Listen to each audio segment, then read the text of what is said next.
Hello and welcome to the simulated Denver International Airport here in Microsoft Flight Simulator.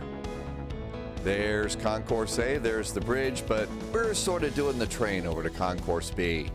There is an exciting new 787 that's out there, and this is one that a lot of the spy pilots over on my Twitch live stream are really excited about, and it's that thing right over there. Hello and welcome to the channel. Welcome if you're new. My name is Dave. I do the Spy Flight over on Twitch, and every now and then I come on over here to YouTube to do a little bit more of an advanced cold and dark kind of a flight here. And that's what we've got today in the Boeing 787 Model 800. Now, you might know that the 787-10, the X, that airplane is it comes free with Microsoft Premium and Deluxe. But the new Kuro airplane has come out, and this is what we're going to be flying today. You're not going to see an awful lot of changes in the cockpit and things like that with this airplane. The aerodynamics of the airplane have been greatly improved, and it really is a pretty cool plane. So what are we up to today? Well, it is the default Boeing 787 with the free Kuro modification, and I included a link to the Kuro mod in the description below. This is a full cold and dark flight using Navigraph, SimBrief, and Volanta on this particular flight. Sometimes I also like to use SkyVector, and then for real-world flight data, I like to go over to FlightAware. You could also go to Flight Radar 24. That works pretty good too. Our flight today is Denver to Houston. United doesn't usually fly this airplane on a Denver to Houston flight unless they're going to go and do something along the lines of a repositioning flight or something like that, or maybe they've had to do some cancellations. Normally they're flying 737s between these two hubs. This is the real-world flight of one of those airplanes, sleek to departure off of runway 8. Runway 8 is what Denver's using right now. Important safety tip: if you're going to fly along with me, there's a chance that your weather might be different, and runways and departures and arrivals could be different too. We got a couple of waypoints in the middle of the flight, and then it's Driller 5 to Houston's 26 right. We're cruising all the way up at 41,000 feet. Total flight time gate to gate is about 2 hours and 20 minutes, and the flight distance is 752 miles. So, as I mentioned, the airplane is available for a Premium Deluxe Edition. People, if you've got the Premium Deluxe Edition, you'll have the 787, and I'm afraid that's going to be the edition that you're going to need. Now, the 787 really is a long-haul airplane, but every now and then you'll see them going from hubs during the middle of the day so that they can do sort of a nighttime flight for an early morning arrival. But they will do hub to hubs. I'm also using real weather and also real time for this. Now, quick word about real time: you're not going to have to sit here and watch 2 hours and 20 minutes of the clouds go by.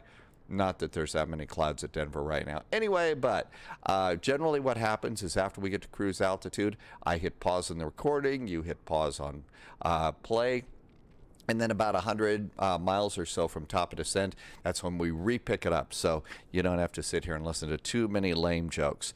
So if you are new, whoops, that's not the wrong graphic. That's the right graphic. If you are new to all this, the goal here, stop the video, load up your sim, and fly along with me. I try and go really slow in terms of setting up the airplane so that you can follow along and set up your airplane too. I also suggest maybe open up Notepad, jot down a few notes or something like that so that you can come up with your own flow about how you want to run the airplane. I also like to suggest that in a couple of days, if you do a flight with me, go and do your own hometown flight just so that you'll remember all of the things that you need to remember about the airplane. So let's see here. A couple of things. I do have GSX, but I'm not going to use GSX. There is also a really nice Flow Pro widget that you can use to load the airplane. I'm going to use GSX for my Pushback. You could also use Pushback Helper. Pushback Helper works really, really good. I'm also going to use GSX to get the jetway out. So let's come on over here and let's go on into the terminal, and there is a very nice version of the Denver terminal. And I got to say, oh, well, hello, just walking right past there.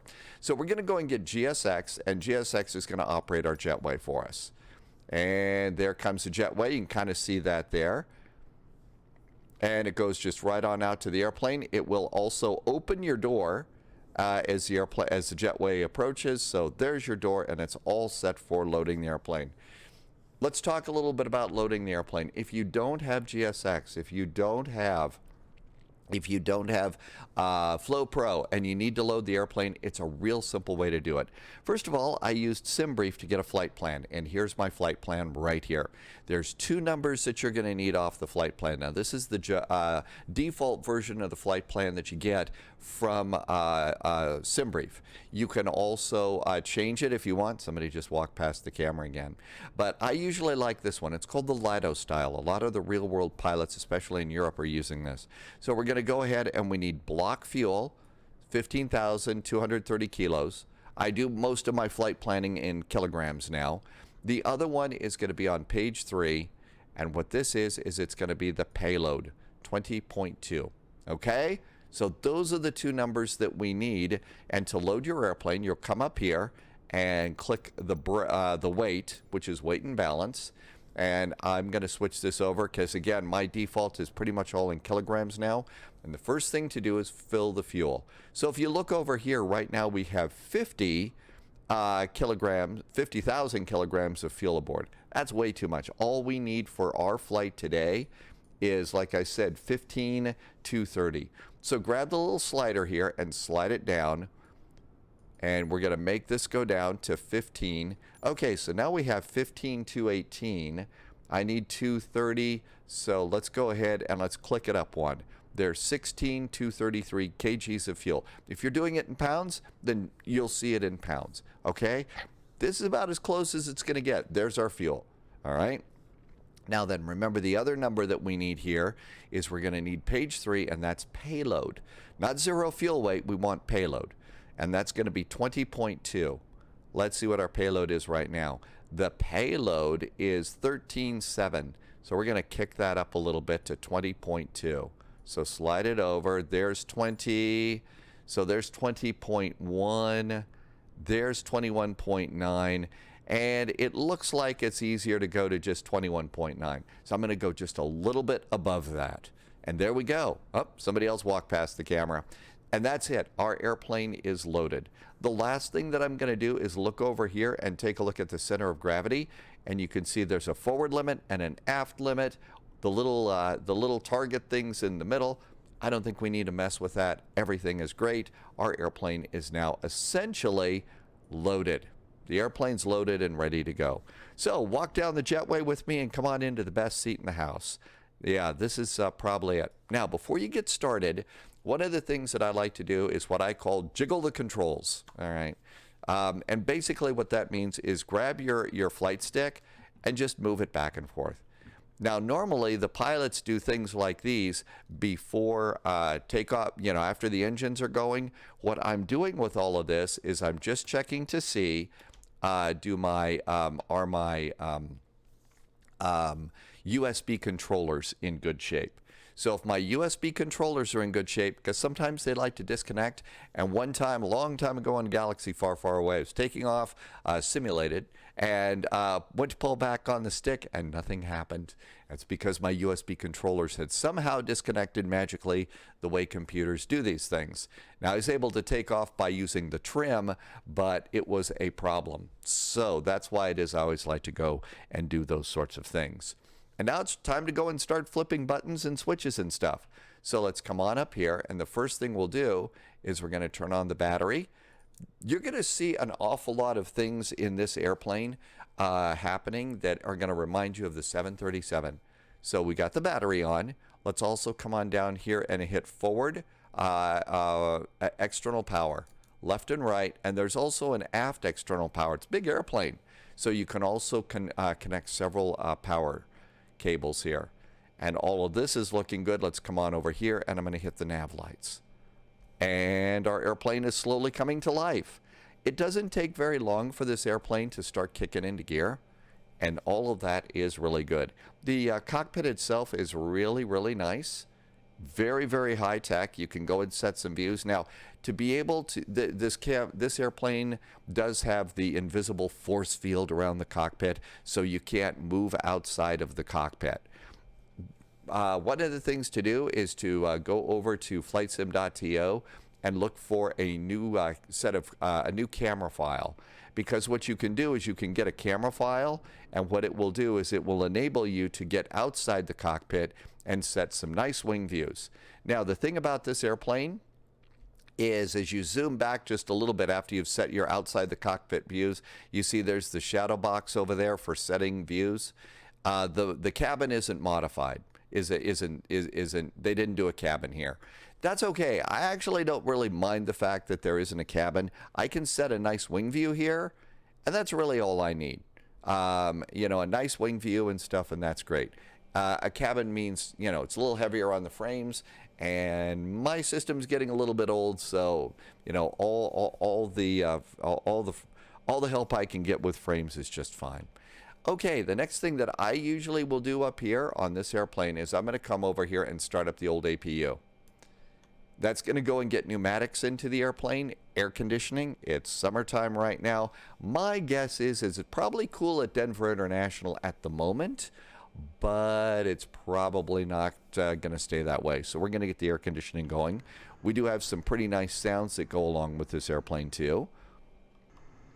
And if we come on out here back to the drone cam, and you can even hear our APU starting. It's all like all airplanes, kind of in the tail. And it sounds pretty good. I do not have any sound modifications for this. This is just the sounds that come with the airplane. And you know what? They're really not that bad. With the APU powering up, let's come on down here. Now, this is a very high-techy computerized touchscreen version of a flight management computer. The thing is it works an awful lot like the flight management computer that you use in the 737. There are two of them. They're identical. And so if you go over to this side and hit the CHKL, there is a checklist. How about that? That's pretty awesome. I think that's really good. So our pre-flight parking brake is set. So we can come over here and parking brake is set. And fuel control switches are cut off. Okay, so we got those. And that checklist is done. Checklist is complete. And let's see here. We can go, I believe, to normal. Yep, there's the before start checklist. So we're in good shape. Now, you might have noticed as I move my pointer over here, you see how it has the pointer that has the two arrows? That is GSX. So come on up here to your top menu, click GSX again, and the two little arrows like that go away, and you can point and click a lot easier. Now then, we're going to go ahead and focus a little bit on the flight management computer for today's flight. It does have, if you use Navigraph, it will have your Navigraph data. So check the nav data and its current position in it. Just like the Boeing 737 and, you know, any other airplane. Airplane needs to know where we are, and we are at KDEN, Denver International Airport. Now, at this time, it does not let you put in a gate position, but it does give you a GPS position. So let's come on back up to the upper panel. And we're going to go over here above the captain's head, and we're going to grab, just turn on the IRSs, 1 and 2. That's it. They're on. And then as we look down here, you'll see all of a sudden the internal position boxes. Grab that GPS position, put it in the scratch pad, put it in there, and you're all set and ready to go. Okay? Good news there. Next step, let's do the route.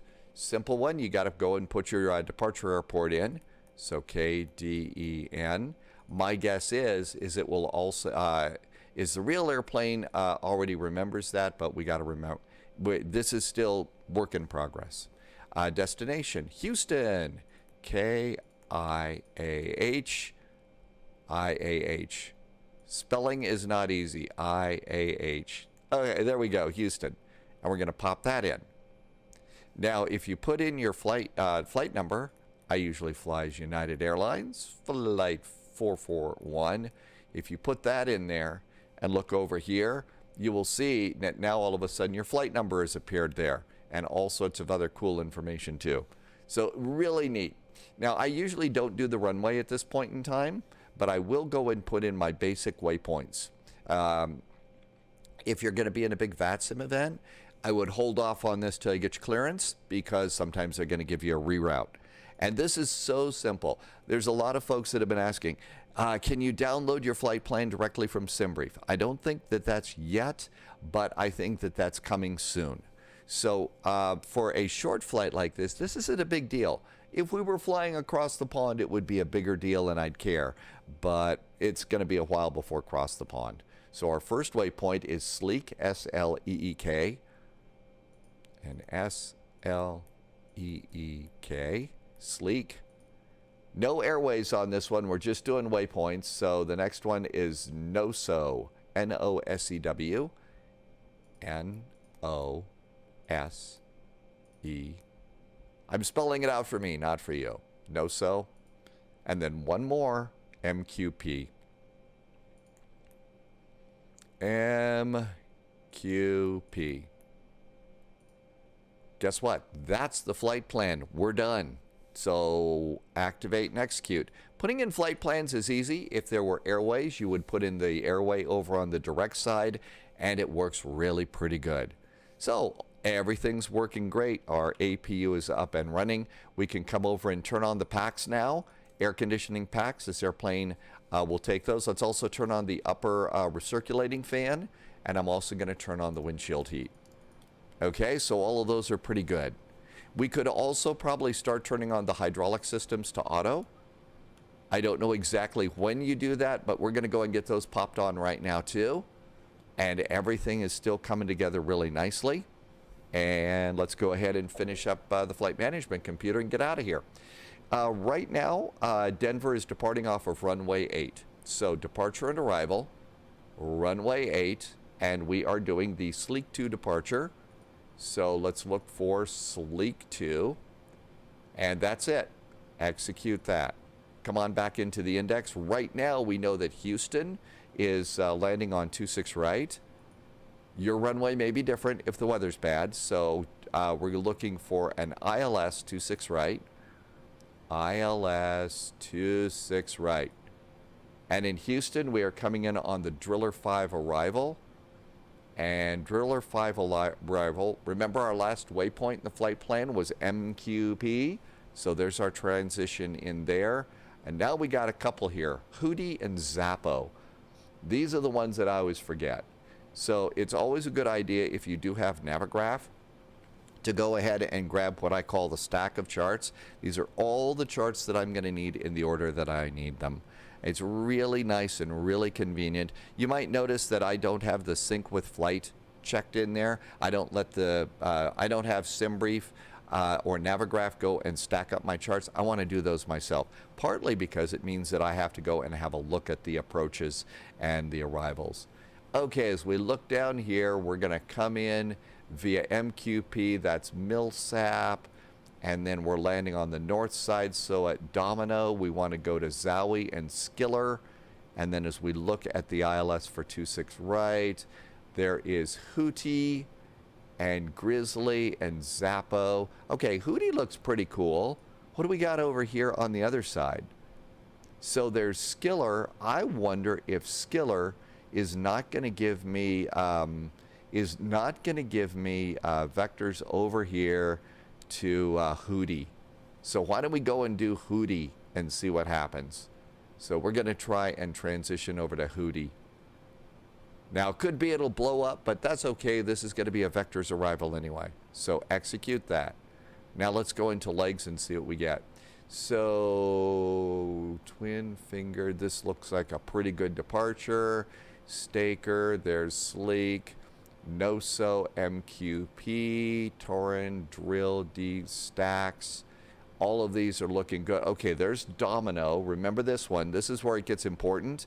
Let's make sure we're on the right transition. And this is what can really foul you up on some big VATSIM events if you don't check this. So Domino and Zowie and Skiller. Let's see if on the next page. Yeah, there's Skiller. And then vectors after Skiller. And then so Domino goes there. Zowie is not in here. So Domino and Skiller, but Zowie didn't show up. So that's interesting. Vectors to Hootie, Grizzly, Zappo, Newly. Our flight plan looks like it's relatively complete. So we got a good flight plan there. Let's go ahead and do, everything's looking good up here. Nothing really to worry about. Let's come on down and do route and performance. Now, here's where you're going to have a few problems as far as finding some information, but I think generally we can plug in a little bit of information and get a fairly good performance, here. First, we're going to do our cruise altitude, and according to the flight plan, SimBrief has suggested flight level 410, 41,000 feet. So flight level 410, you just need a 410 on this one, and that's good. Cost index, that's on page 1 of the flight plan too, and SimBrief has given us 37. So 37 for the cost index,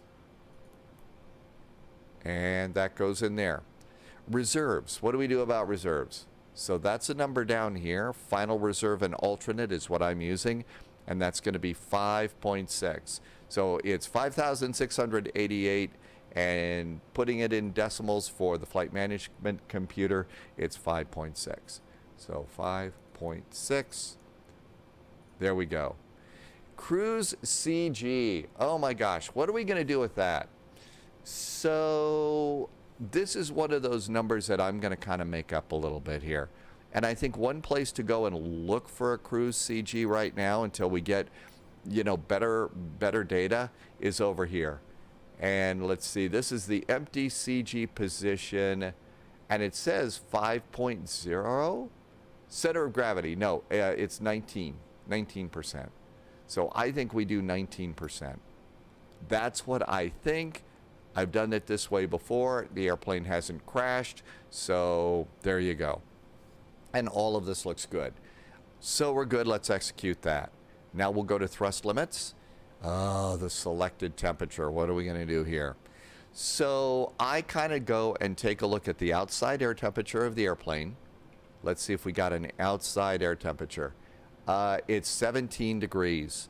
So usually, let's say we're in the Boeing 737, I'll get a number like 38 degrees. So I think this is a number where we're trying to make the airplane think it's warmer than it is. So let's try 35. And again, this is a number I'm pulling out of thin air, okay? We're going to go and do a standard takeoff. We're going to go and do climb 1. So I think that looks good for the numbers there. So let's go to the takeoff page. I usually do flaps 5 for a takeoff. That looks good. CG percent. What do we do here? Sometimes if you hit the CG button, it'll give you the number, and there it is. Ooh, looking good. And let's see, takeoff gross weight. If you click this, it says invalid entry. Whatever will we do? Let's come on back to the weight. Do we have a gross weight here? So weight and balance, total max takeoff weight. So it looks like 157.2. Shall we give that a try and see what happens? So 157.2. That's not exact, but maybe it'll be good for us. Hey, okay, I'll take that. And look at that, it gave us numbers for takeoff. 128, 133, 145. I think that is the best way to figure it out. So we're going to get a little bit of a D rate. We're on runway 8. Our takeoff gross weight looks pretty good. I think that's okay. That kind of works for me. Does it work for you? Don't know, but let's see what happens. If we crash, chances are this won't work.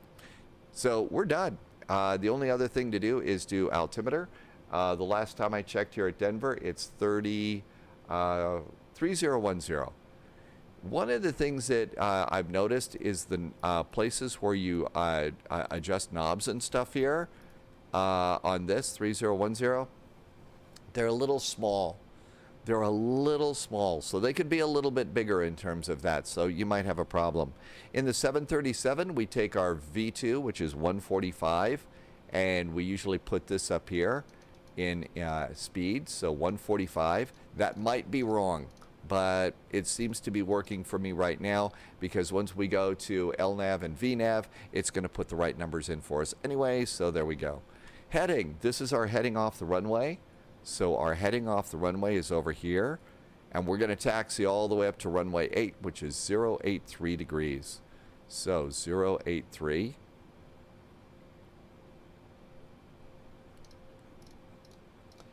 These numbers do not move very quickly. 083, 05, 6, 7, and 083. There is our heading off the runway. And for the departure, the Sleek 2 departure does give us a top altitude of flight level 230. If you're on VATSIM, always check for a top altitude, flight level 230. You'll need that one, especially when ATC calls and says climb via the SID and doesn't give you a number. They kind of expect you to know that. And now we got all of our numbers in. So with those 3 numbers in, this is when I usually turn on the flight directors. That tells me that everything is ready to go. Now we're going to use one of my payware things. So it's GSX time. And I'm going to go to GSX and I'm going to tell GSX to prepare for pushback and departure. And when that happens, what's going to happen is it's going to close the door. It's going to retract the jetway. A crew chief is going to come out and start telling us, hey, Captain, we're ready for pushback. Now, usually, there's the crew chief. Wow, even walking out of the building there. How about that? So here comes our crew chief. You can see they're holding a flag. That's the gear pin. And this is a good chance to have a sip of coffee.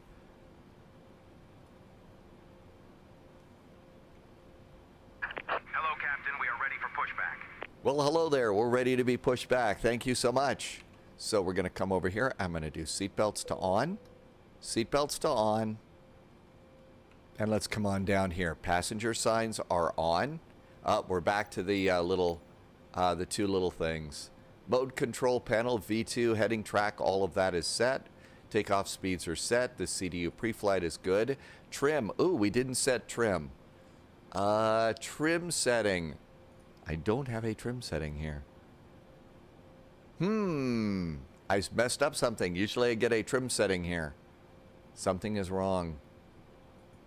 Departure checks completed. Bypass pin inserted. I messed up something here. Do I execute something?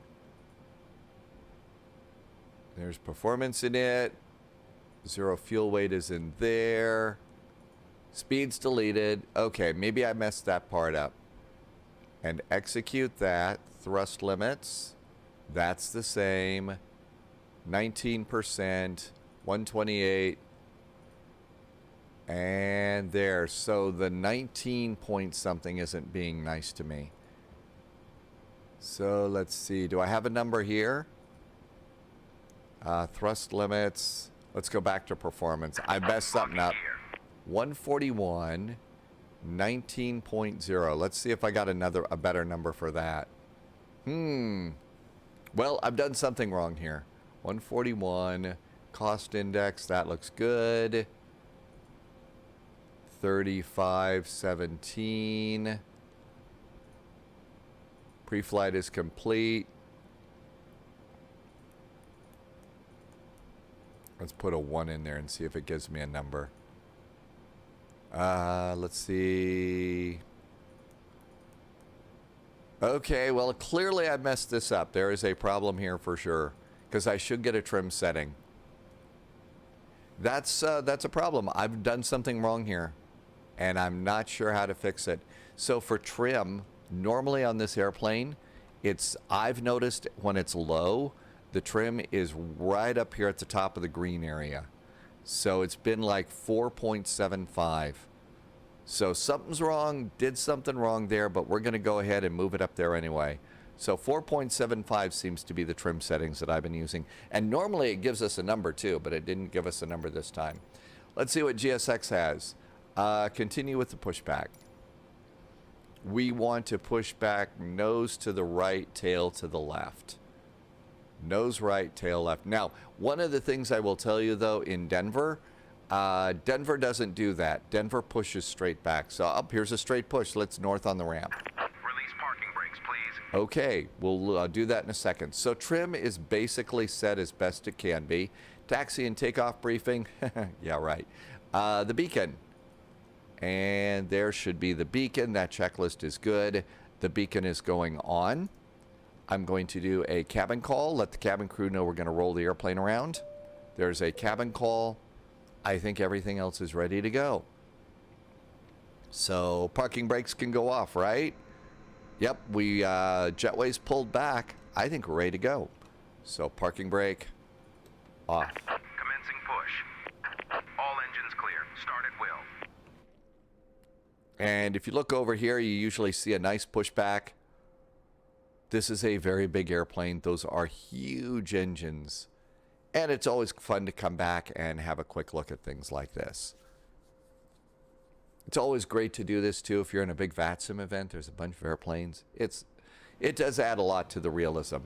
Okay, so we're pushing back. Our engines are clear of the crew area. Let's go ahead and start some engines. You're going to love engine start on this airplane. It's pretty amazing. Okay, so come on over here. You see the starters up here for the engines? First of all, we're going to do our fuel.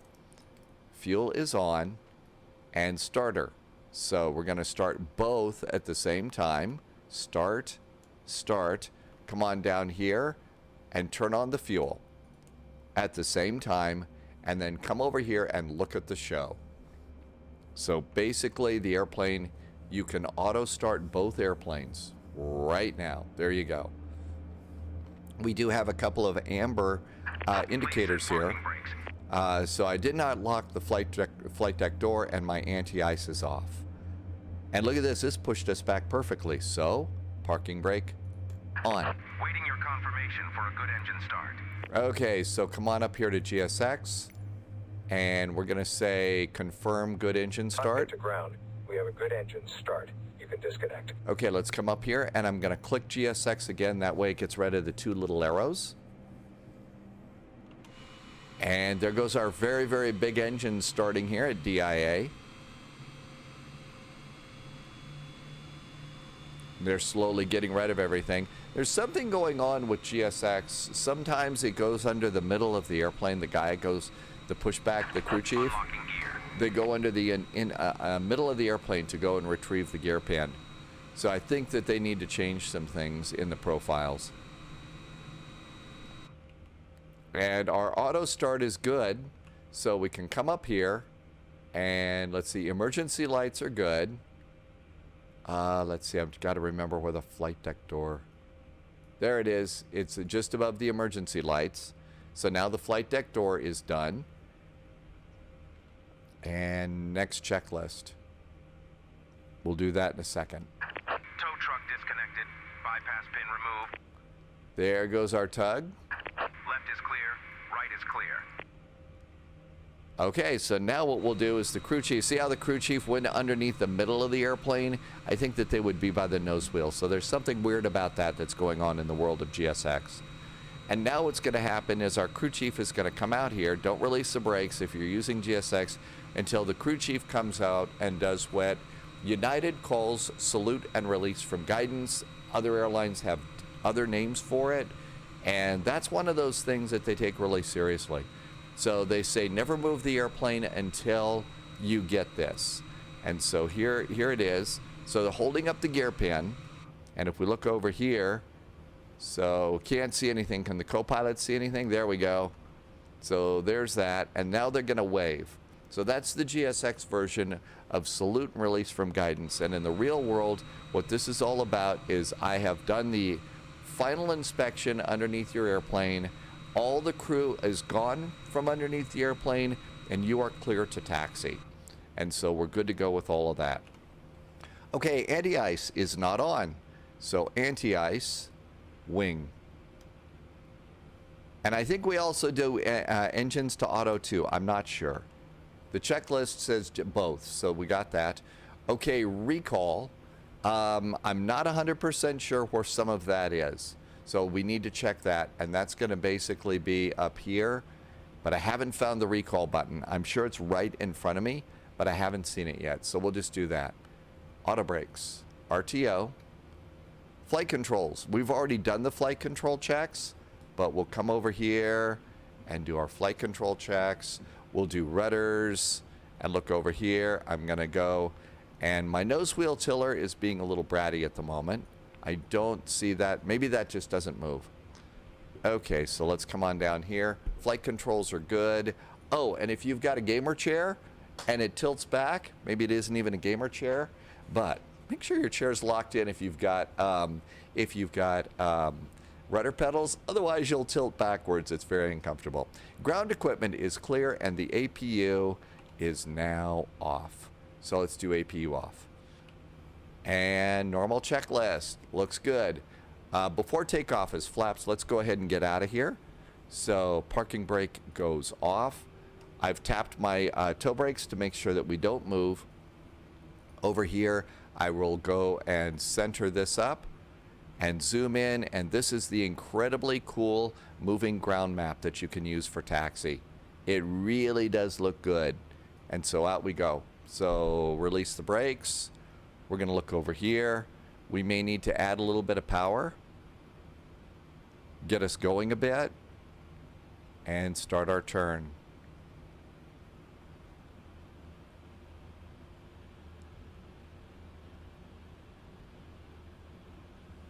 I really generally will take big airplanes like this and be pretty slow in a gate area. You can get yourself going way too fast, and you don't want to do that, especially on VATSIM. You might need to continue the turn a little bit. And now you can see we're finally picking up speed.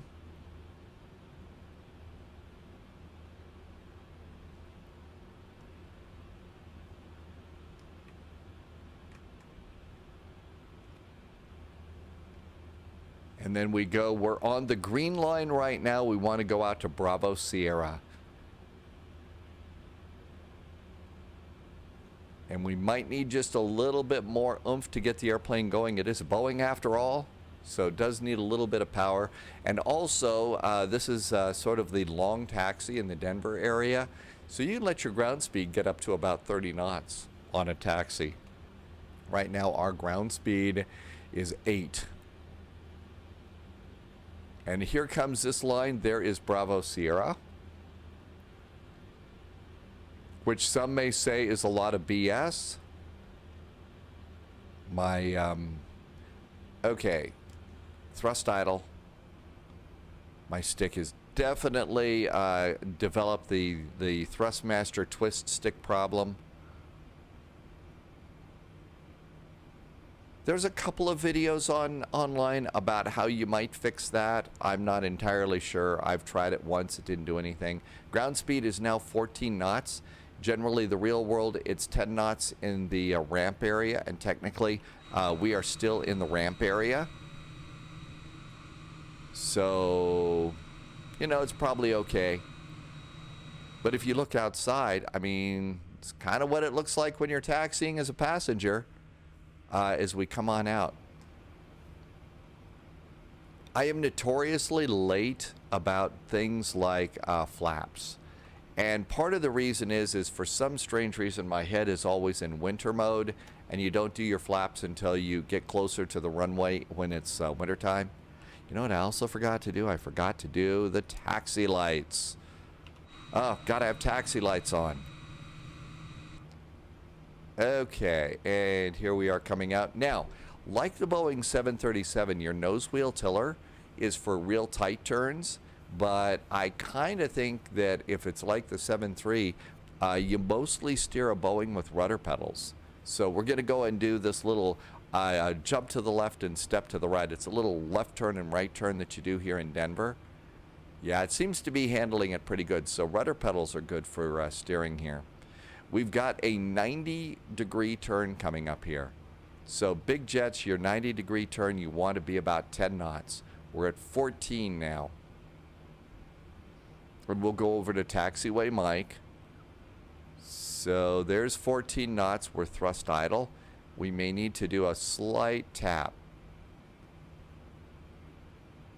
There's 13 knots, 12, 11, there's 10. Release the brakes. It's a long, big airplane, so you're going to want to generally go out a little bit over. That way your back landing gear doesn't run into the grass.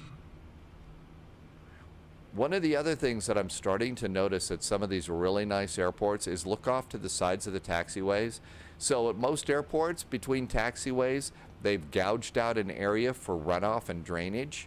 And in Denver, that's where they go and shove snow and stuff. So, among other places.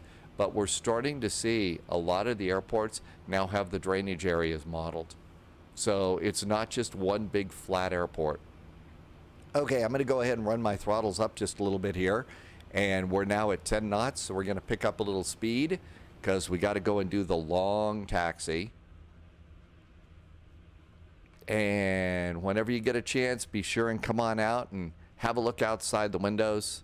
It's always cool to be able to see, especially at some of these really nice payware airports. They really are nice.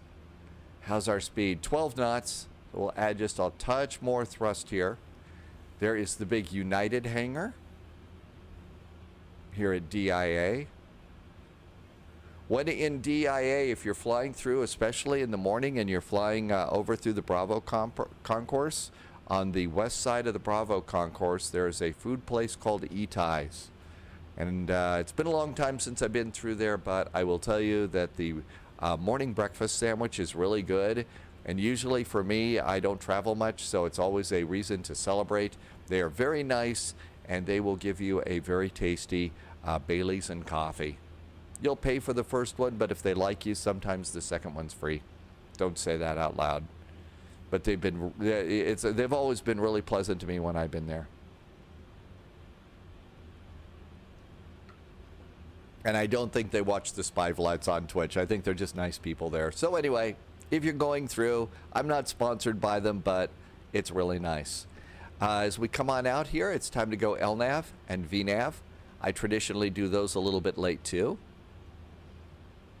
We're going to come up here and do flight attendants, prepare for takeoff, or seats for takeoff. And everything else is set. Flaps are good. And looks like that. Next checklist is after takeoff. Okay, now we've picked up speed. We're at about 31 knots. So as we come on out here, let's just go ahead and slow it down. There's the United hangar. And I think they've even modeled the airport. You can even, taxi your airplane in there. See if your airplane will fit.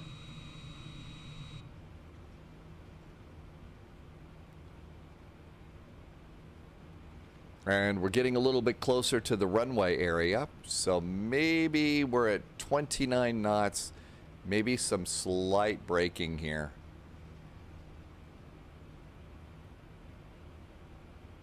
If you're wondering about my scenery settings and stuff, in Microsoft Flight Simulator, the scenery settings, the top scenery setting is Ultimate. All of my settings are one level below Ultimate. I have turned down a couple of things like distances for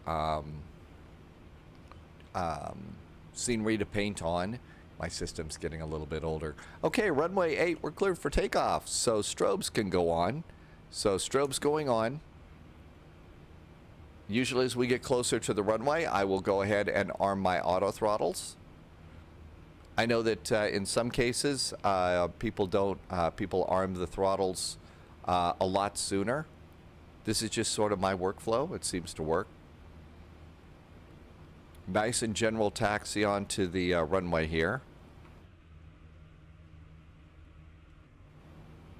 And that looks pretty good. I think it's time to go. So landing lights can go on.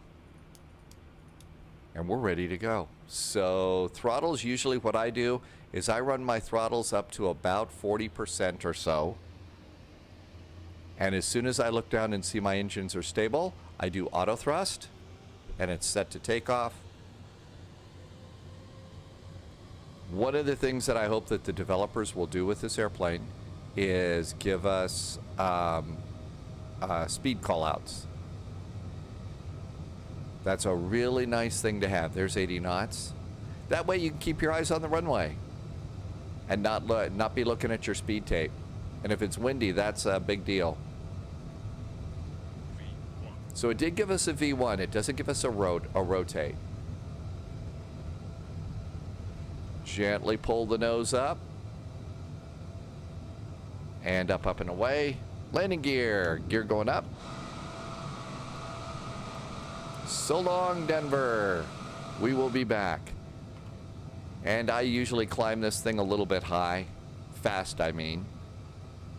So center up the flight directors.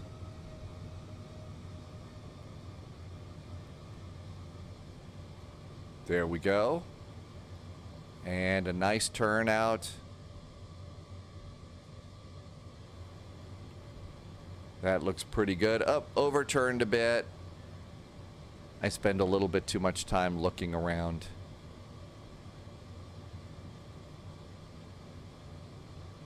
Let's go ahead and make it easier to look around. AP, it'll complete the turn and set us up. Let's bring the map range out a bit. And now we can look outside and not feel guilty. I suspected this summertime it's not looking quite as green outside the Denver at this point. It gets a little bit dry in this part of the country. Can't see a cloud in the sky. I think that may very well be Pikes Peak to the south of us. And there is our nice little departure. Oh, how about, what are we at? Yep, flaps 1. There goes flaps.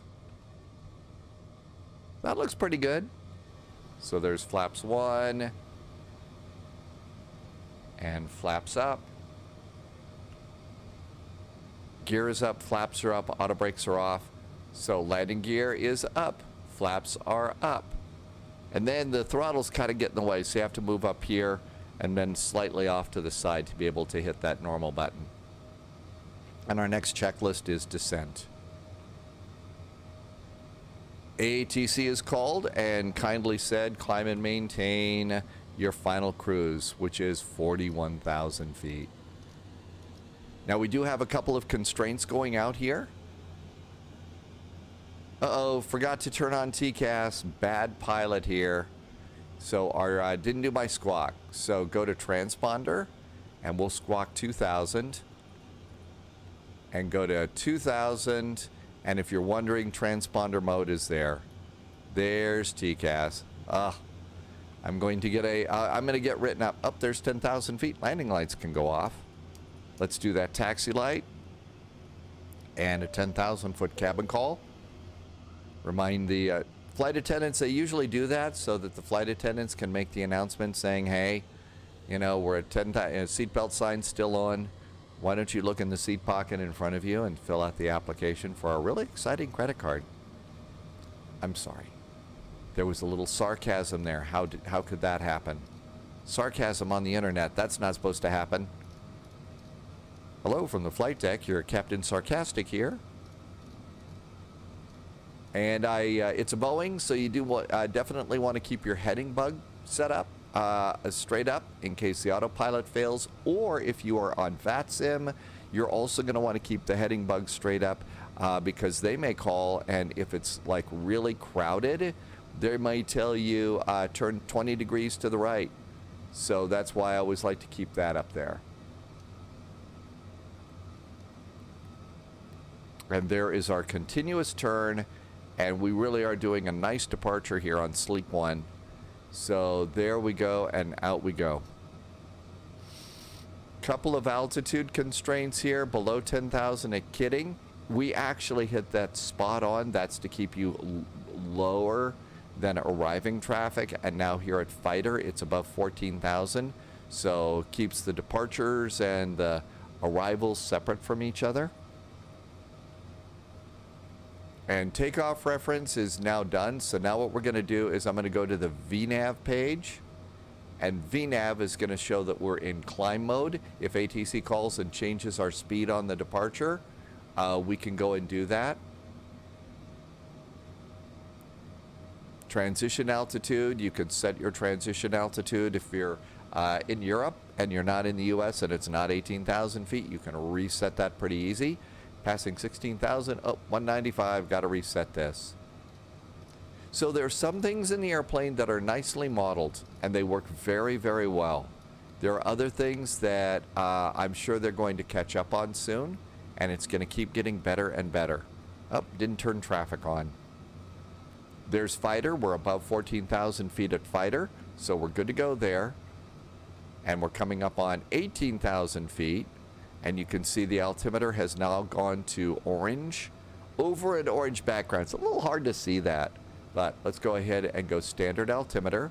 There's standard altimeter, and the climb continues. Another nice little turn here.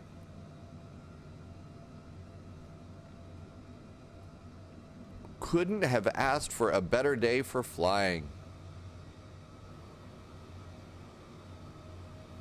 And we continue down south.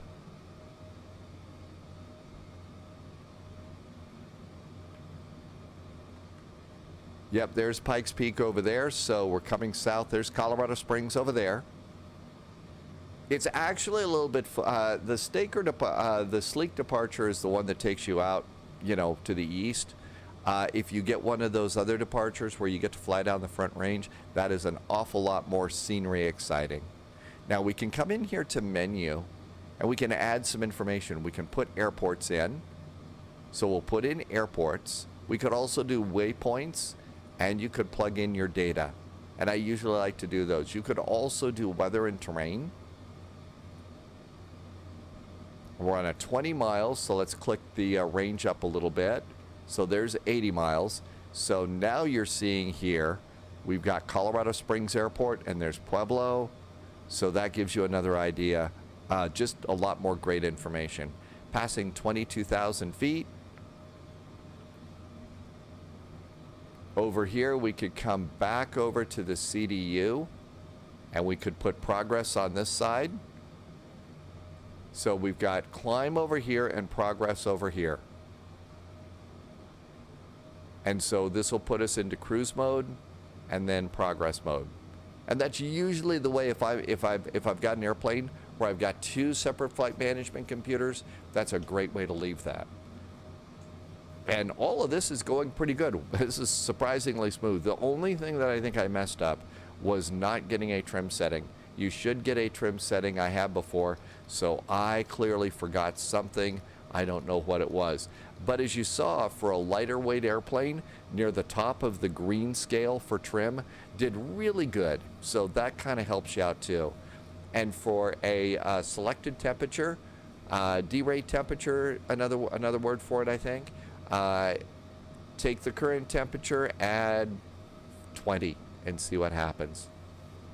Eventually, I would imagine that Topper, which is the speed calculator that they have for the 737s, I would imagine that at some point in time, Topper, this is what Topper looks like, is going to come out with perhaps 787 option, which might be nice, and maybe a 777 option, don't know.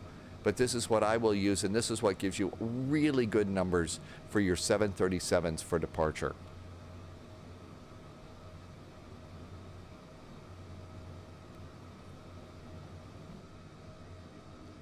And looking pretty good out there. Eastern Colorado.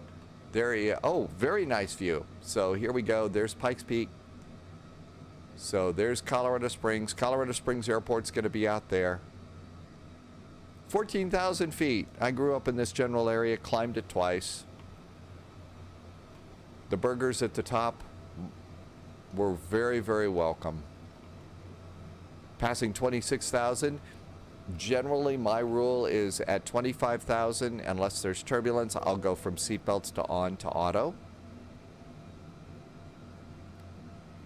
So lights are all off, except the ones we need. Everything else looks good up here. And as you see, I mean, pretty stable. If ATC were to call and want 20 degrees to the right, I have not done a hold yet, so I need to learn how to do that. But I've taken this on VATSIM 3 times now, and I think that in its present state, you could take this airplane and take it on across the pond and work really well. Let's see, I do know that Working Title, I think it's Working Title, is planning a modification of their own on this airplane. So between Kuro and Working Title, between the two, we should be getting some really good enhancements for this airplane. and I think that that'll be really nice. One problem that I've got right now is my speed brakes. If I use the handle, speed brake handle over on my Thrustmaster controls, it's either all the way on or all the way off. So I'm going to have to figure out, there's got to be a fix for that. I just don't know what that's going to be like. Right now I'm using the same control bindings and stuff that I would use for the PMDG 737s. So obviously I'll need to modify those just a little bit. Passing 29,000 feet. So we are 766 miles away from Houston. It looks like we'll be landing at 1546 Zulu. We're using real time. So right now it is 1357. So we've got a little bit of flying time right now to do. Little bit of flying time at the moment. As I said, what I'll be doing is we get closer to top of climb, we'll just hit stop on the recorder and you hit stop on the player. And then when we get to about 100 miles from top of descent, and yes, the airplane will give us a top of descent. So if you look over here, you can see 588 miles to top of descent. That should happen at about 1512 Zulu. So that's pretty good for us there. So it will give you a top of descent, and it seems to be perfectly workable. The VNAV on the airplane to get you down really seems to work good. And as you can see, we're done with the SID, and we can zoom the map out just a little bit. So there's City of Colorado Springs as we continue on down. There's Air Force Academy, Meadow Lake, Ellicott. So I did first solo flight at Colorado Springs and continued my private pilot's license down here at Pueblo. So this is where I did some of my flight, real world flying. And all of that looks good, and out we go.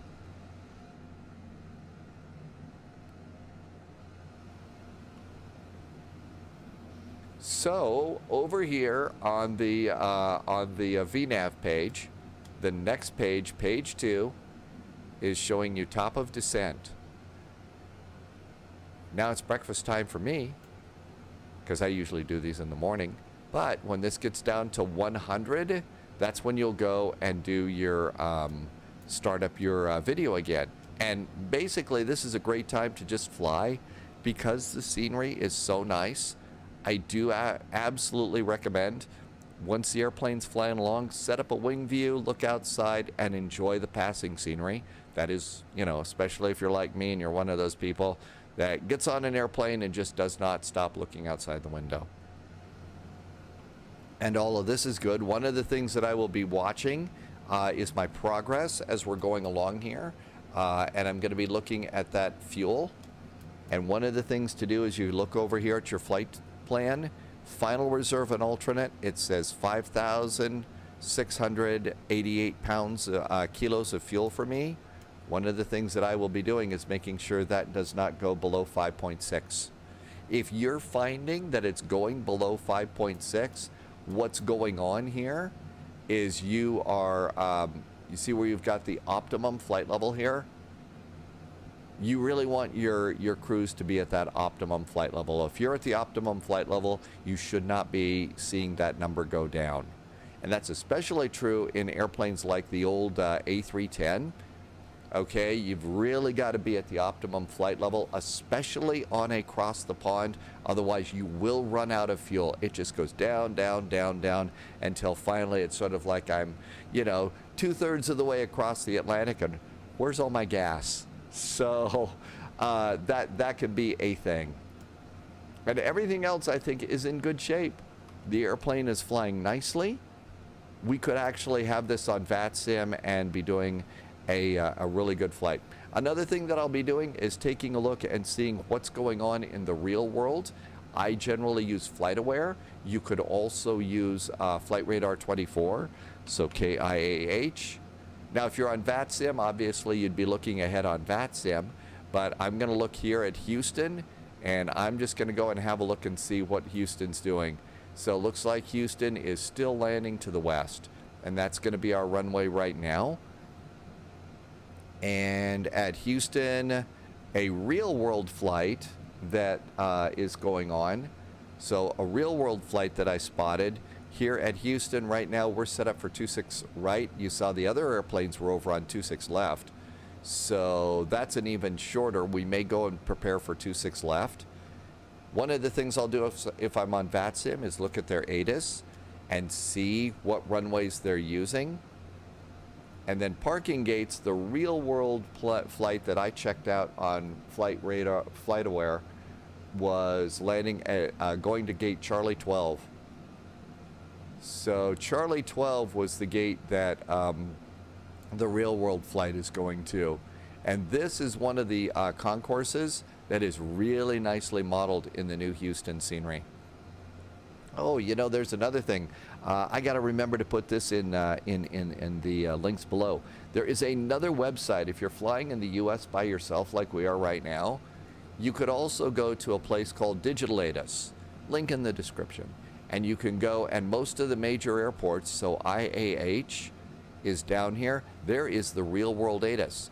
So arrivals, expect ILS or RNAV Yankee to 26 right, 26 left, or 27. So all of those runways are great.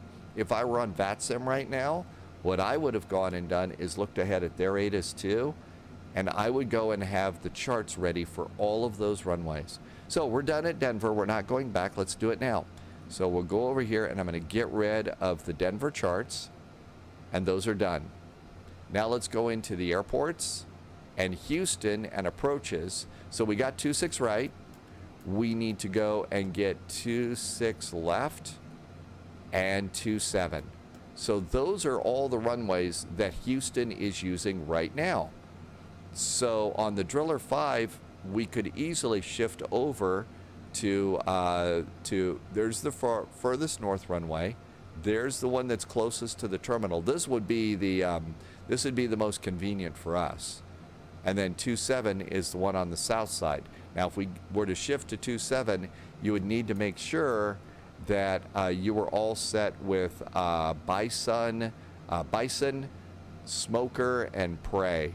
So you would want to be on the south side of the airport to come in on that south side.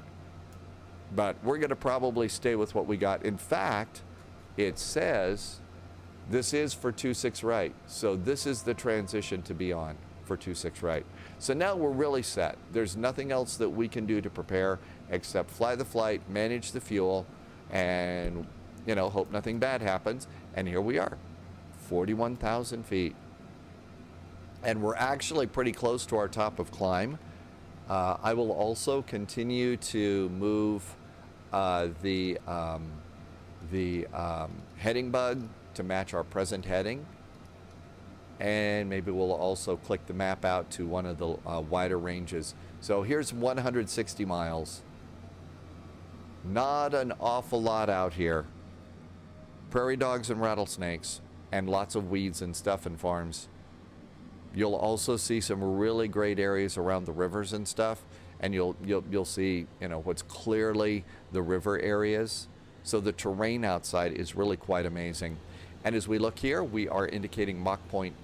We're at supposed to be at Mach 0.83, so we're speeding up 41,000 feet, and now it is automatically switched just over to Econ Cruise. If ATC calls and says we have to slow down, that's the window where you would put in, you know, they say slow down to Mach 0.79. That's where you would put that in, and the airplane's going to slow itself down. We are 520 miles from top of descent. We are currently 692 miles north of Houston. We have 6,400 kilos expected to be in the fuel tanks when we land. That is above the minimums. I think life is really, really good for today's flight. So I'm going to go, and it's breakfast time here at Spy HQ. So I'm going to say thank you so much for flying this first part of it. Now's the time for you to hit pause, and I will see you 100 miles from top of descent.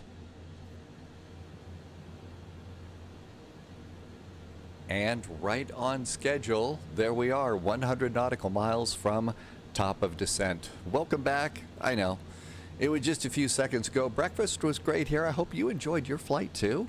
It's been really nice. I kind of had most of the views set up like this and just kind of watched the scenery go by after a nice breakfast. So if you're watching this at dinner and you get to enjoy, hopefully you're enjoying this. This is really one of the cool parts of Microsoft Flight Simulator, and just getting to be able to go on, I'm calling them virtual vacations. It really is nice. The only thing that I've done is I have tried to keep my heading updated. So obviously I need to change this a little bit here. So 130 is our heading. So we got that in there. I also changed my autopilot view. So it's over here. Maybe this is going to be a little bit better. I was having a hard time clicking some of these numbers. Okay, so 100 miles from top of descent. Let's go ahead, and what I'll do now is, since I'm flying on my own, I'm going to look at some real-world resources and see what's happening in the real world for my landing. After all, I mean, we're flying real weather, why not? So this is that digital ATIS, link in the description, and I'm going to hit refresh. So Information Foxtrot was current at Houston. Now it is an Information Hotel. And by the way, here is the latest METAR for Houston. So I'm going to take this. And if you saw in the description, I've got this little notepad thing that I use. I call it the flight strip. You could copy and paste this into your own notepad to use this. So I'm going to just put that in there as some notes. If you're new to Flight Sim, the little notes that I use on Notepad is nice, but when you're just getting started out, use a pencil and a piece of paper, and then you can go to an electronic notepad. Okay, so what do we have here? Arrivals expecting the ILS runway 26 right, 26 left, and 27. So everything has really not changed that much. Let's go and see what's happening at the real world of Houston. I'm going to go over here and refresh and just have a look at the real world of approaches. This is FlightAware. You can also use Flight Radar 24, and it looks like the bulk of the airplanes are still landing on the close-in runways. So it's not crazy there. Now, you may remember when we set up the flight management computer, we were all set for landing on runway 26 right. Well, it looks like they're using 26 left and 27. So why do this big old long taxi, right? So I'm going to go ahead and switch to 26 left in the flight management computer. That's what we're expecting. Okay?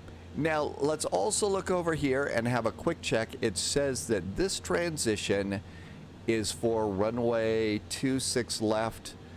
This transition is 26 right, and that's 27. So we're going to go ahead and we're planning on the left side. So 26 left. We should now see 26 left. We should see Zoe here. So let's go ahead and change the flight management computer and see how this works. So departure and arrival and IAH arrivals. Let's click the ILS again, and now we have all the runways, and we're going to switch it on over to 26 left. So runway 26 left, ILS 26 left. There we go. And let's go ahead, and I'm going to reselect the SID. I think we're still out of there. So let's go ahead and get Driller again. Driller 5 via MQP, and I think we're going to want to come in via the BAS transition now and execute that. Let's quickly look up here and see if it changed anything on us. We are still direct to Torin. Everything else looks good. So our heading hasn't changed. Now let's go to legs, and so there are legs there. So Torin. After Torin, see, we're direct to Torin. After Torin, we should be Rafen. So it put the other in, but now we can choose Rafen and direct after that, and that fixes it. So we're not going to have a big problem there. Let's go back to VNAV, and we're 61 miles from top of descent. Now let's go back to legs. So Torin, Rafen, Dill, D-Plan, Stacks, Driller. Okay, Domino, Zoe. Let's make sure that these look good. So Driller, there's Domino and Zoe. Zoe has shown up there, and that's 7,000 feet. Is that correct? at Zoe. 7,000 feet and 210 knots. Almost like we planned it that way. And then vectors to BAWS. This looks good to me. So all of that looks really good. I'm going to go back over here and I'm going to put VNAV in. We are currently 55 miles from top of descent. If we were on VATSIM at this point, they may basically tell us at this point that we are clear to descend on the Driller 5 arrival, Houston landing west. That's usually what ATC is going to say.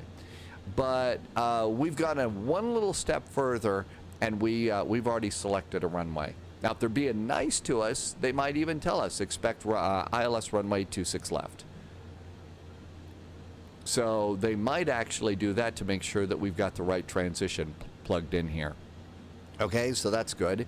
If we're going to do the 26 left transition, once ATC says we're cleared to do that, that means we're cleared to do this descent and get down to 7,000 feet at Zoe. So I'm going to go in here, and as soon as ATC does that, when ATC goes and says all that to me, at that point I'm going to come in here and I'm going to put the altitude in the window, 7,000 feet. Okay, because I'm cleared to descend on the Driller arrival, you know, for our runway, so that tells me I'm cleared to do the descent. And even if I'm in an Airbus where we have to manually start the descent, I'll still put that in there. As soon as I'm cleared for an altitude, I put this in my window, okay? And at this point in time, we can see top of descent is about 40 miles out. Yep, 40 miles. So let's come on over here, and I'm going to decrease the range a little bit. Now, some other things that we can do. We can also, and this is one of the things that I think is particularly brilliant about the way Boeing does stuff. And so what I'm going to do is come back out a little bit, and let's go up a little bit. I want to get some of these knobs so I can see these. So we can go and preset in here our arrival altimeter, which again, I think is really nice. This is a, you know, approach. It's a busy time in the cockpit. The fact that we can preset the altimeter is, you know, easily preset it is so nice. The altimeter is 2996. So here we go, 2996. And that presets it in a little window right down below standard. It's ready to go. I think that is really exciting. Again, it reduces workload at, you know, times when you're busy in the cockpit. Okay, next thing we're going to do is go back to our charts and look at our arrival. And we're expecting 26 left. And 26 left down here is the minimums. Our minimums are decision height, 295 baro, 200 radar. You use baro, radio altimeter, I think that's what you use for your category C, category 3, excuse me. So 295. And so that is going to be this one. And so there's the baro number down there. And this right now, all you can do is just click it. I don't think you can do it quickly. Yeah, it's, oh, there it goes. It's picking it up. Yeah, you can use shift to make it go faster. So I went way too fast. There's 400. We're going to 295. So when you spin it real fast, holding the shift button down, it spins really quickly. Okay, come on. There's 140. There's 300. Now we'll just do it one at a time. Oh man, when you hit the twos, if you're spinning it over a 100, it really looks like it takes its time. Oh, you can also just hold it. Oh wow. It really picks up the speed on this. When you hit 100, it goes really fast. So there's 398. So if you hit 100, it's going to go super fast. All right, we need to go to 295. So we'll just go slow. Maybe that's probably the way it works in the real airplane, but it takes a little bit of time. So there's 270, 280, 295. Okay. And if you're having a hard time seeing it, let's zoom in. Here are the two magic numbers that I'm talking about. Baro 295 for minimums for approach, and then that number in white down there, 2996. That is our That is our arrival altimeter.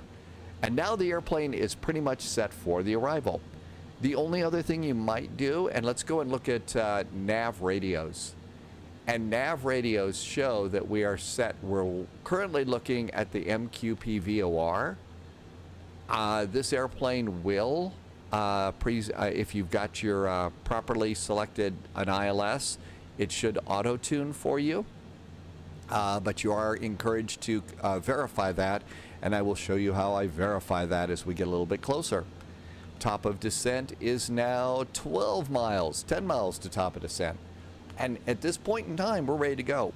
So 100 miles before top of descent is sort of my magic time to stop sitting back, drinking coffee, you know, watching a YouTube or something like that. And that's when I get busy setting up the airplane.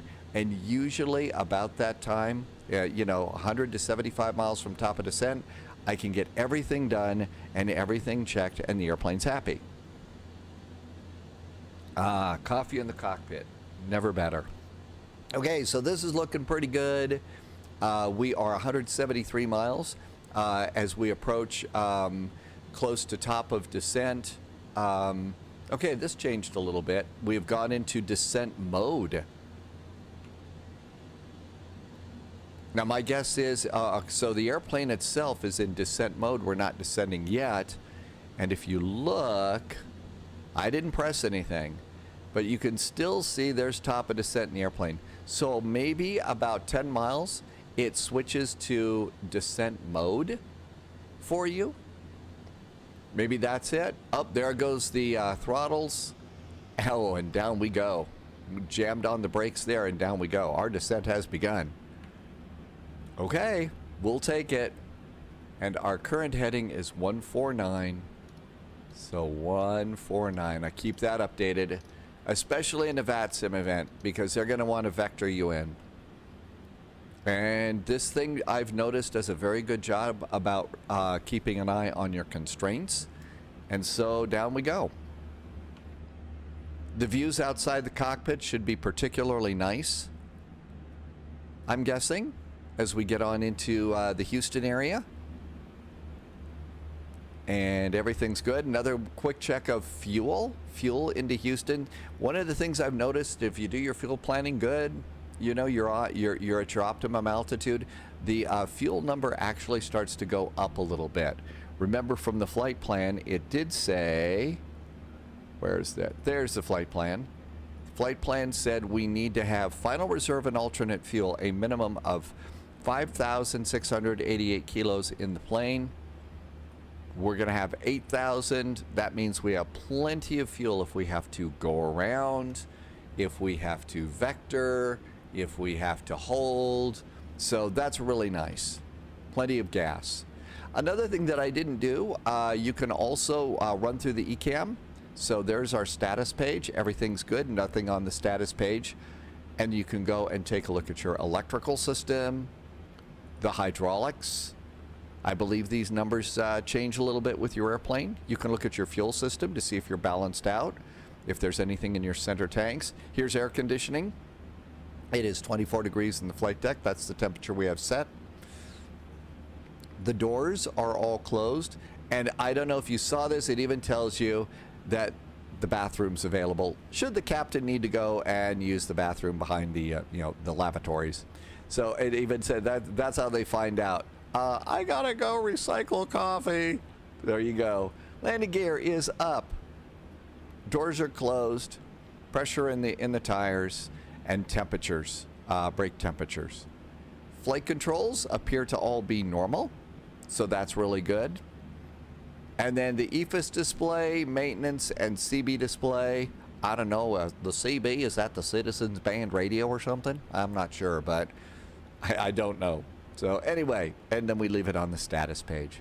I still need to go and find out where the recall button is. So let's see here. System, CDU, info, checklist, COM, and ND. Maybe there's a recall down here. Previous page, next page, execute, EFB. There's like the mouse, parking brakes, VHF. Maybe up here. Is it up here? Is it up? There it is. Accept, cancel, reject. Weather, traffic, terrain. Cancel, recall. There is cancel and recall. There it is. So there we go. This is where we do that. There's the recall. Been looking for that. So if we had had a message in there, we could either cancel it or recall all the messages. We don't have any messages. Okay. And the only other thing we could do is start thinking about speeds for landing. And we can come over here and go to the init ref page. There's our gross weight. And usually on a Boeing, I like to do flaps 25, full flaps, at least in the 737. It doesn't work so well for me. So what I'm going to do, unable to maintain VNAV, speed brakes required. Let's go ahead and I'm going to go flaps 30 this time though. So 130. So there is a drag required. Yeah, we're going a little bit fast. Now, if I use my the lever, then it goes to full speed brakes. I don't think we need full speed brakes. We just need to gently slow the airplane down a bit. So we'll use a little speed brakes. It's trying to get us to 280 knots, which I believe is a speed constraint on this approach. So we'll go ahead and do that. And if we look out, you can see the speed brakes aren't up much. If I were to just use the hardware controller, it would really be just straight up. Okay, so that's good. Stow the speed brakes.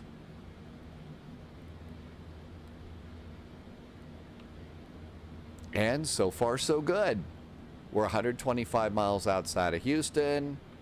We are coming up on 25,000 feet. So unless there was turbulence or something, one of the things that I will do is I do seatbelts at about 25,000 feet.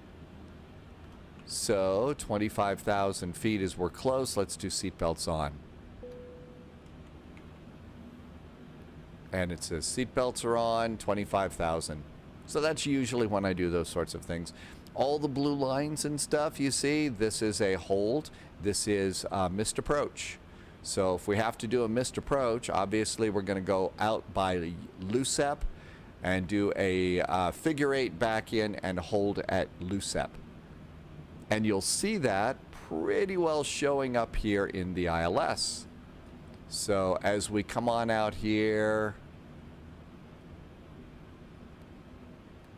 it doesn't really show that. So missed approach, climb to 3,000, left turn heading outbound the VOR to LUCEP, intercept at D22 at 22 miles from Houston VOR and hold. Okay, well that doesn't really look like what I've got in there, so maybe I'm misunderstanding. That has been known to happen. We're starting to get in. There's a lot of information showing up on the map now. So usually at this point, I'm going to go ahead and start zooming the map in. This is also a good time to come over here and hit the terrain button. And even though we're coming into Houston, I think the biggest bumps we're going to see there are going to be some of the buildings and the oil wells, and that's going to be about it. But usually as we start to get a little closer to the ground, great time for terrain. I think the real world, one pilot is required to have terrain radar on their map. The other pilot is supposed to have weather radar.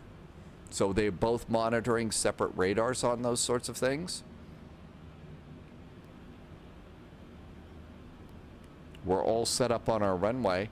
When you also are coming in, now is an incredibly good time to remind yourself how the airport's laid out. So as we're coming in on 26 left, we've got November Hotel and November Foxtrot. Chances are it's a big jet. I'm going to go for November Foxtrot. And then November Foxtrot will take us over here to November Bravo. And then into our gate area, which is in here. A lot of the way these, so there's the Whiskey Whiskeys, the Whiskey Victors, the Whiskey Deltas, there's the Novembers. There is a method to this madness, okay? So the methods to the madness are, so here's Sierra Bravo, Sierra Golf, November's north, so basically it's the north taxiways, the south taxiways, and the west taxiways. But when you're sitting there and ATC is giving you the clearance, taxi clearance and stuff, it's November Foxtrot to November Foxtrot to November Bravo, and then November Golf.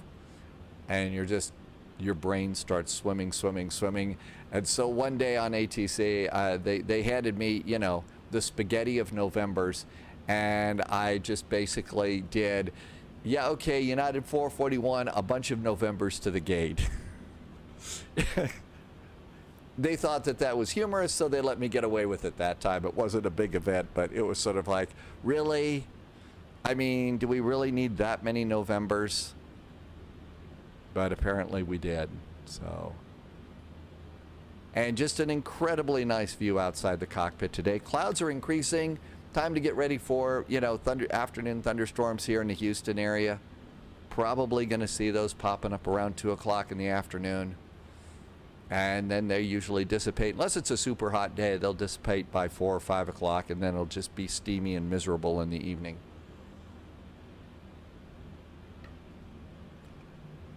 $17,000. Oops, missed this. So, okay, sorry to yell, but, okay, here's the orange STD, so standard altimeter, right? Let's go ahead and get that done. So, standard altimeter. I really like the way that you can preset the altimeter. That's great. Then the orange thing kind of pops up here, and it's the same way in the 737. And you know, I kind of miss that.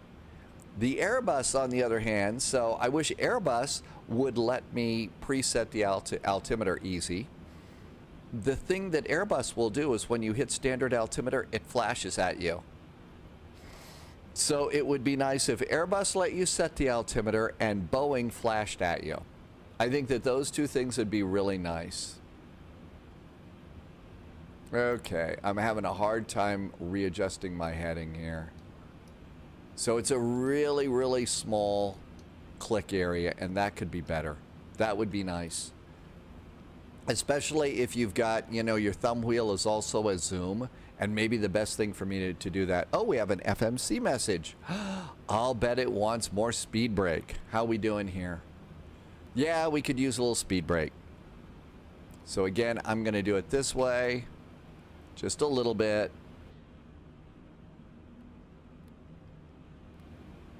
And our speed's coming down.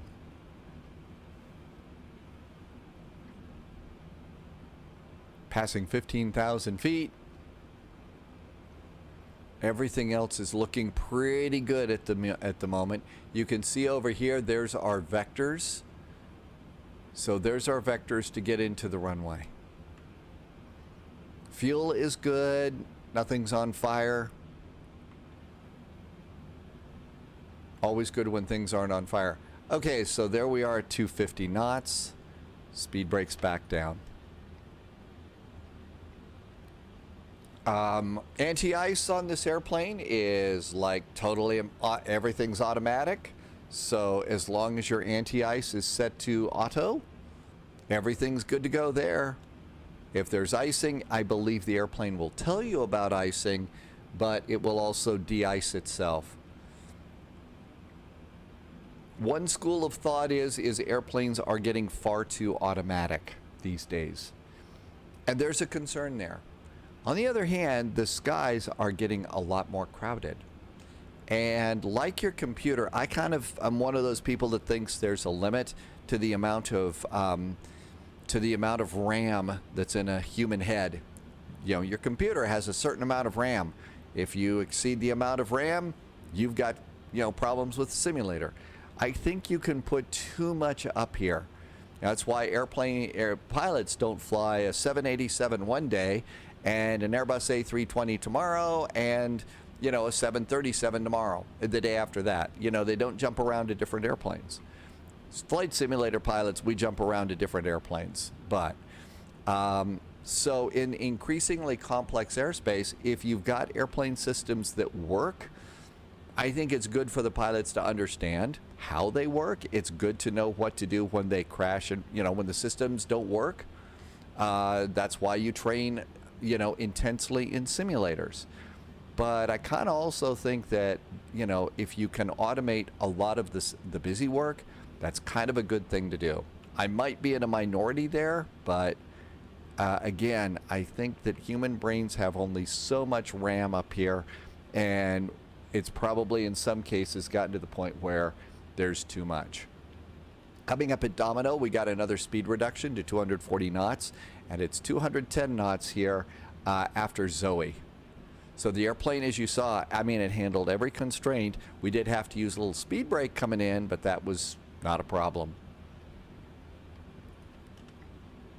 And we got some clouds outside the airplane, and not much to see there. And nice to see stuff over here on the north side of Houston.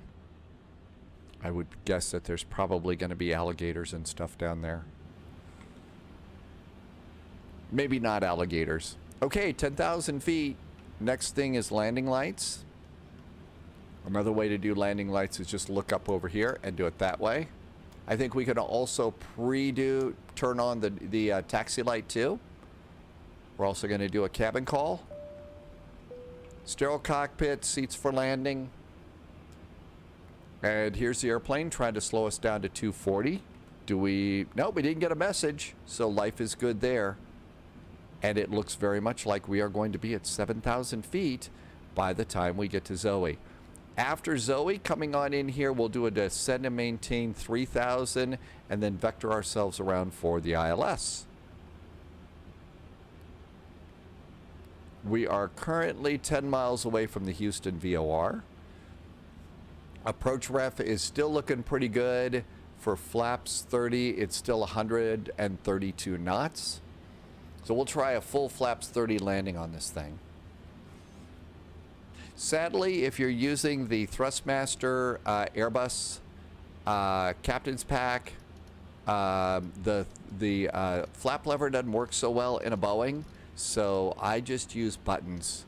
So I've got up and down buttons for flaps, and that works pretty good. You could also come over here and click the levers down too. And if you've got everything kind of planned out and stuff, clicking the levers is actually pretty easy. Okay, we're coming up on 7,000 feet. We are 4 miles from Zoe. At this point in time, we're going to go ahead and I'm going to go off of VNAV here. So I'm going to hit select. LNAV has now gone off. VNAV, LNAV, I mixed that up. And now we're going to control our heading with the heading indicator there because it's vectors. There's 7,000 feet. And everything's looking pretty good there. The speed is trying to come down to 210 knots. Up, it wants slower speed. Let's go ahead and come over to checklist. Descent, recall has been done. Auto brake is not set. I'm going to do auto brakes 3. That seems to be the magic number for me in Boeings. Approach briefing has been done, but badly. Normal. Approach, altimeters are checked and set. Looking good. Landing checklist. Speed brake, landing gear, and flaps is what we have to worry about. By the way, as we come down, we can go ahead and do our first notch of flaps. There is flaps 1. Speed's coming down to 210 knots. There's 7,000 feet. ATC is going to be calling us soon and say, descend and maintain 3,000. So we could do descend and maintain 3,000. Several ways to do it. I'm going to go ahead and let's just do flight level change. And there's 190 knots. We should have had this up at 210. So we're doing 210 about now, which is usually what you should expect coming on in here. And so we'll go down to 3,000 as we come out here. And we're doing vectors. I have not seen any indication that the ILS has been dialed in, so we're going to keep a close eye out for that. Now, as we get in a little bit closer, I think all of our charts are in good shape, so usually at this point, I remind myself, November Foxtrot, November, okay, that's good. And then I usually will go and zoom this map all the way in, and this is going to be my moving map for taxi.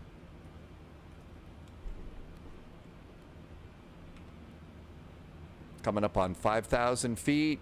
So there's 5,000 at Greg. There is Kearns at 3,000. ATC is going to be giving us a call and have us turn to 180 degrees. So basically south.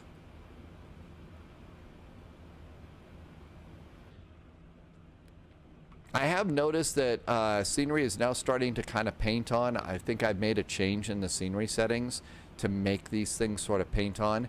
Okay, and now I'm getting glide slope and localizer. I think I got glide slope and localizer showing up here. It doesn't say. Usually it's going to give you the, oh, there it is. There it is. It's up here. So this is one thing to verify like the real pilots. IJYV. So come over here, 26 left. You'll look in here, IJYV. You could also check everything else, but that's just a good way to check and make sure that the airplane is going to indeed fly the approach, that you've got the correct ILS set up. Okay, ATC says fly 180 degrees.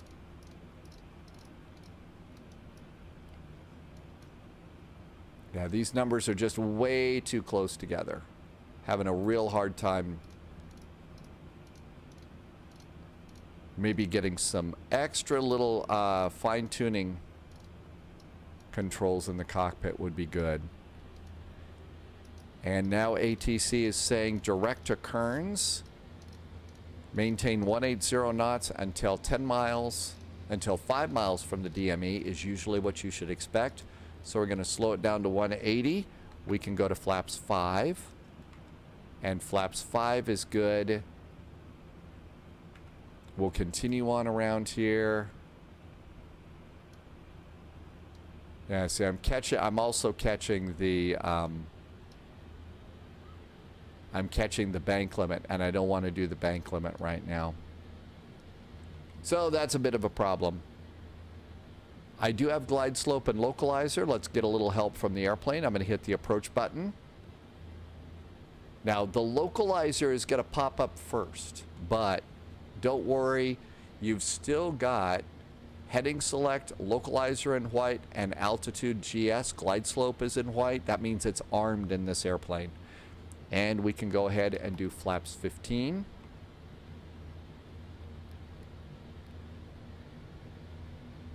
And we're at 180 knots. We're also going to remind ourselves of our landing speed, 132. So that's pretty good. As we're coming on in, it's a big airplane. How about landing gear?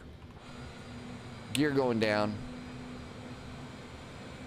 And if you got your airplane all set up like we do, you get to go outside and look at the landing gear go down.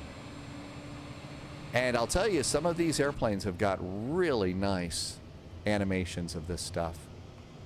So 180 knots, coming on up, getting ready to snag the localizer and the glide slope. If you feel like it, let's see, we could probably dial this around a little more, make it a little easier to snag the localizer. Start our turn. Okay, localizer is now in a box. That means the airplane is in the process of capturing your localizer. We also see glide slope is coming down too. And we are 12 miles from the runway. And I know that because the 12 miles from the runway is up here. Remember where we checked the ILS here? There's DME from the runway. So now we're 11 miles out. Okay, speed brake is not armed. One click and the speed brake is armed. So speed brake is armed. Landing gear is down. So landing gear is down and it says down. Landing gear is down, and then the flaps are going to be slowly rolling out as we slow the plane. So we'll hold on to this speed until we are closer to 5 miles DME. I see up here, there is an airport. I see a runway. 2,500. And I'm hearing 2,500. It just kicked in some terrain radar for us. So things have become very nice from a terrain standpoint. I'm going to bring my map in a click. And then you'll see there's the 5 miles. There's the runway. So that's a really great visual indicator of saying, yep, we're 5 miles from the runway. Such a big airplane, if you feel like slowing down just a little bit early, I don't think that the speed police are going to come get you unless you're on a big VATSIM event and people are busy. So 130, I'm going to make it 135 just because I like to add a little bit of just a knot or two here and there. And we can do a little more flaps. There's flaps 20.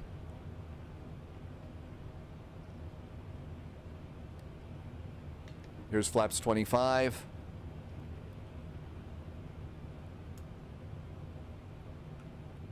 And that checklist is good. There's our shutdown checklist. There's our speed. Flaps are full. Auto brakes, speed brakes, everything looks good. Now's the time to set up in your chair. If you've got rudder pedals, gently put your feet on the rudder pedals. Get ready to take control from the autopilot. As we get ready to take control from the autopilot, one of the last things I'll do is on the approach, I'm going to look and see what is the wind doing right now. Right now the winds are 230 at 2. Just to give you an idea of what the winds are doing. So the winds are to the left of us, blowing us to the right. It's not very strong, but it's great to kind of visualize that.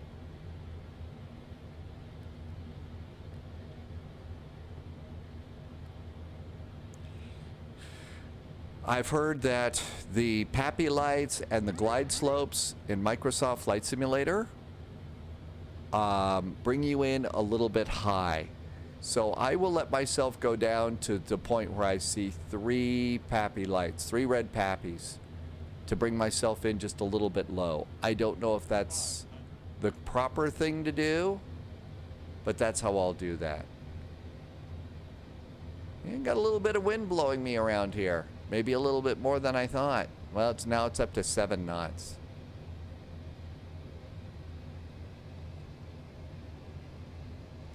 Auto throttles are off. Captain's got throttles too.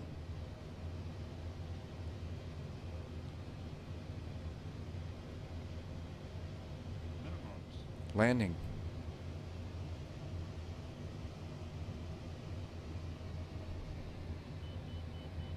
Little high now. 50, 40, 30, 20, 10. Yeah, going for butter. Reverse.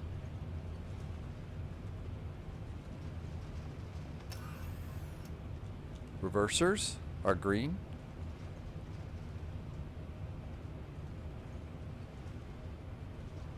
Manual braking.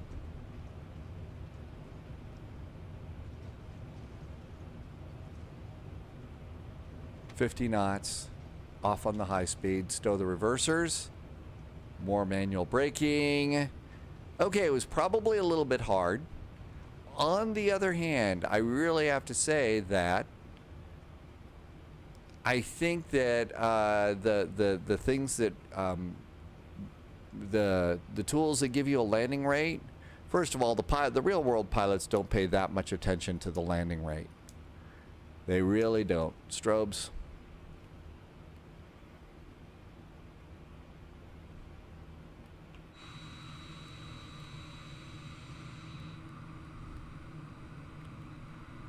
Flaps can go up. There goes our flaps. And there is the gate area. Okay, remember we were going to go on takeover November Charlie, right? So there's November Charlie. And we'll kind of come around here and go to the nice new United gates. And that should put us right out there.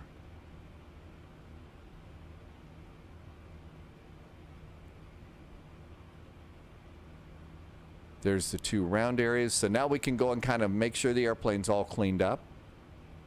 So let's see, flaps are up, speed brakes are down, APU could go on.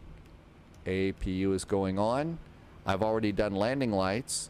So shutdown, hydraulics, fuel pumps, that's not a taxi in. So we've got all the lights set, the APU is going on. I guess we could probably turn off the anti-ice system. Maybe if it's a hot day. I don't know if that's the thing to do or not. And a nice taxi. And this is the payware for Houston. It is a very nice payware airport. It is worth it. We've been needing a good Houston for quite a while. We've needed a good Houston for sure. There's also, yesterday we learned that there is a nice new Salt Lake. So a nice new Salt Lake airport too.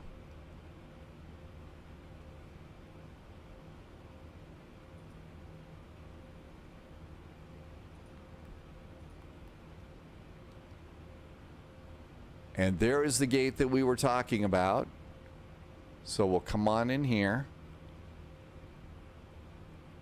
And it's one that you actually kind of come in at an angle, I believe. And then we're going to park a 757-300 here in the real world. So my guess is that this thing is long enough for a big plane like that.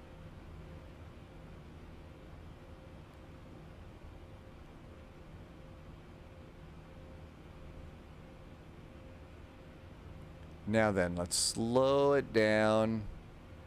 And we do have guidance going in. Let's see if it's working. May not be working for us. I don't see anything. So we'll just kind of let this go forward. I'm going to guess that maybe not. Maybe not a big plane like this.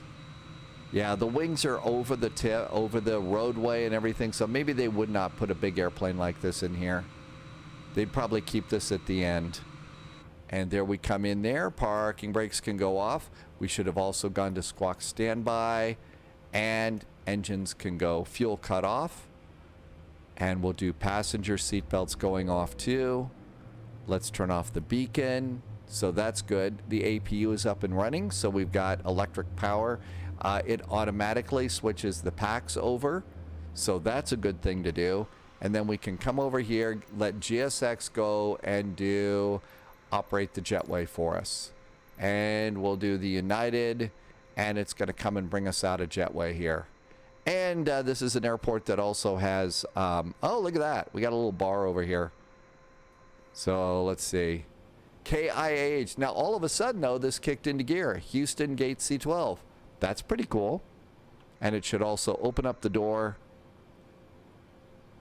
And that's pretty much going to do it. Let's just go ahead and have a quick check here. So here's the drone cam.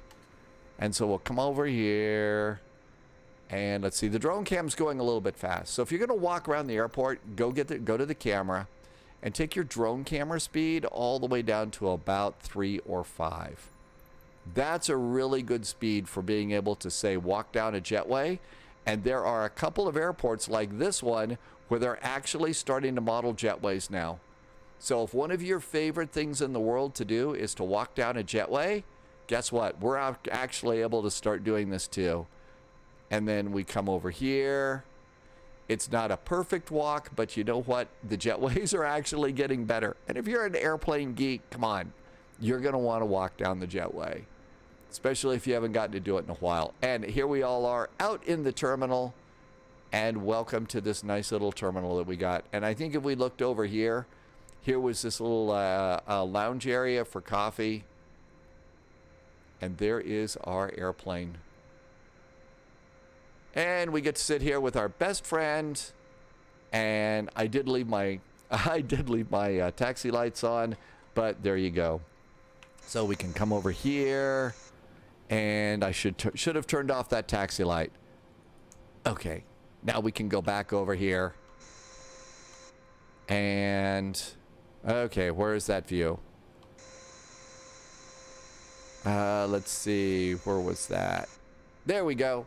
I'd say we did it. One last thing to do is if you've got something like Volanta going, or you've got something like Flow, look over in the left corner. So you can see the little red dot here. That's where I touched down. I was supposed to go for this. Yep, I was hunting for butter, but didn't get it because Flow said my landing rate was minus 331. And if you go over here to Volanta, you could also review your flight and then come on in here, and you could look down here, and it'll show you pretty much the same touchdown point too. So you could tilt it, and yep, my touchdown point was about the same. Yeah, this is where we were supposed to land right there. So float, float, float. Was Volanta any nicer? Nope, it was actually a little more mean. Then again, the thing about landing rates. So again, the real pilots, you know what the real pilots care about? They care about did you land the airplane in the proper position on the runway? Not so much did you get the flight simulator landing rate in there. So, you know, flight simulator pilots, we care about the landing rate, but my big goal is to start putting the airplane down where you're supposed to put the airplane down. Thank you so much for watching. I hope that you found a little bit of this kind of interesting and fun, and it helped you out a little bit. As I always like to say when it comes to my YouTube videos here, this is not about the right way versus the wrong way. This is what works for me in flight sim. Not everything in flight sim works the way it's supposed to in the real world. So again, this is what works for me, and my hope is that it works for you. I'm still new here on YouTube. I read all questions and comments, and I can't wait to hear from you. If you know a better way to do something with this airplane, I certainly will look forward to reading your comment. I'll be back here on YouTube. I try and post one of these complete cold and dark videos every Monday, and then I will look forward to seeing you on Twitch. The Twitch flights are basically Tuesday through Sunday. Departures are at 1900 Zulu at 757 Spy on Twitch, and I certainly hope that you're going to be able to come and join us. Every one of the flights is a group flight, and I will look forward to seeing you then. In the meantime, I hope that you are having a really great week, that 2023 is going well for you, and I will look forward to seeing you in the friendly sim skies. Cheers.